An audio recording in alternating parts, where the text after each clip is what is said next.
Bah ouais, une meuf trans, ça peut jouer le rôle d'une maman. Je m'appelle Claude Emmanuel, je suis talent artiste. On prend le métier d'artiste et on vient y compresser plein de choses qui ont un lien avec l'acting, le modeling, la danse, la performance, l'écriture. C'est très polyvalent, très multifacette.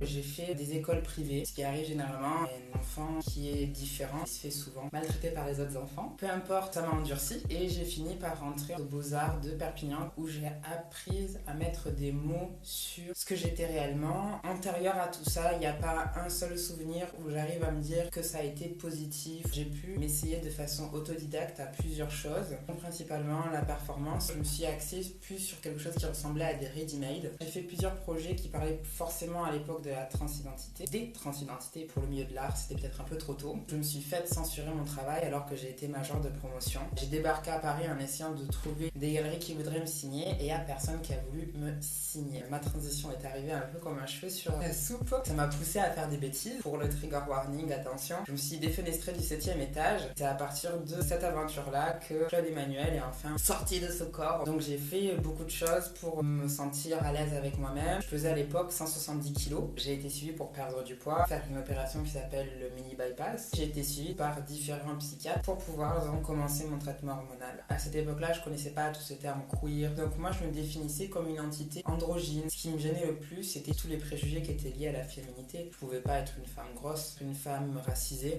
Je pouvais pas être une femme jolie. Et je me suis dit, à quoi bon essayer si je vais pas y arriver? C'était ce qui m'avait principalement motivée à passer ce cap. Bon, bien sûr, ça s'est bien passé. J'ai atterri au 5e étage, je me suis cassé des côtes, tout va bien. Je me suis réveillée à l'hôpital et je me suis dit, faut essayer. Et c'est comme ça que je commençais à me faire repérer pour faire du modeling. On m'a appelé pour passer des castings pour jouer dans des films et que je commence tout doucement à faire mon petit trou dans le milieu.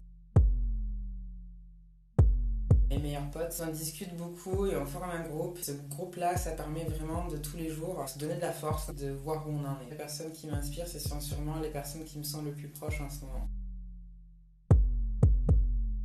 Quand j'ai commencé à faire mon compte, j'étais dans cette optique de me dire j'essaye pour témoigner comme un peu un journal de bord avec les personnes qui pourraient me suivre. Si je dois dire un truc sur les réseaux sociaux, apprendre à rester le plus réel possible, faire le nécessaire pour quand même garder une part de secret. Quand moi j'ai passé le casting pour Climax, à aucun moment on est venu parler de ma transidentité, à aucun moment il y a eu de prise de drogue. J'ai commencé à faire des cauchemars dès la fin du tournage avec cette histoire de meurtre de mon gosse. Du moins ce que les gens associent le fait d'être une meuf trans à être une mauvaise mère. Il m'a rassuré sur un truc, il m'a dit mais quand t'as signé ce rôle, moi j'ai pas regardé que t'étais trans ou quoi que ce soit. Je t'ai pris parce que je voulais toi comme personnage quoi. Bah ouais, une meuf trans ça peut jouer le rôle d'une maman. J'étais la première meuf trans à avoir le rôle d'une meuf cis et en plus d'une maman dans le cinéma français. À la sortie du film, j'ai jamais eu autant eu peur de toute ma vie. Je recevais des photos de moi sur mon Instagram avec des comptes privés où on m'écrivait des mots sur ma porte d'entrée. Puis j'ai eu de la chance parce que du coup l'année d'après j'ai tourné dans l'autre film de Gaspard, Lux Aeterna, et là c'était vraiment génial avec Béatrice Dalle et Charlotte Gainsbourg. What the fuck. Allez voir absolument, meilleur film de Gaspard Noé. Ce sont des mots que mon père m'a dit à différentes étapes de notre rupture parentale. Il n'avait pas du tout envie que je sois artiste. J'ai fini par être artiste. Le deuxième, c'est le jour où je suis partie de chez moi et il m'a traité de terroriste. Qui me dit ça en pleine poire, je me suis dit mais putain, yes! Mais grave, en fait, je suis une terroriste du genre, trans, bitch et witch. Parce que ça, c'est les choses qu'il a fini par me dire quand il m'a vu évoluer dans ma transition. La sorcière, elle a des pouvoirs, donc ça donne quelque chose en plus. Le seul truc que je lui ai répondu, c'est juste bah ouais, sûrement, voilà. C'est sûrement ça. Le plus gros conseil que je peux donner, c'est la communication. Dans ce type de métier, il faut connaître tout le monde et il faut que les gens aient du contenu pour voir ce que tu sais faire. Pourquoi je fais ça? Parce que malgré tout, je pense que j'ai quelque chose à dire. Et je le vois par exemple sur mes réseaux sociaux quand il y a des petites qui viennent me dire merci. Se protéger, c'est un milieu de la mode.